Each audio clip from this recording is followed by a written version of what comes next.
Welcome to a Foxy Tech Tips tutorial on reporting people on Facebook. If you come across any fake, spammy or abusive accounts while on Facebook, it's a good idea to report them so Facebook can take appropriate action against them. I'll be doing this tutorial using the Facebook app, but you should be able to follow along if you are on desktop too.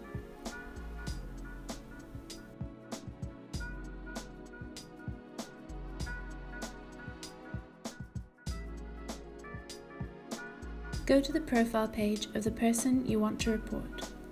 When you are viewing their profile, tap on the More button underneath their name. Now tap on Find Support or Report Profile. You can now select the reasons why you are reporting this account, and once you are done, tap on Send. The Facebook moderation team will receive this report and take appropriate action if they are breaking the rules. And that draws an end to this tutorial. Please like the video if you found it helpful and subscribe to Foxy Tech Tips for more Facebook tips and tricks.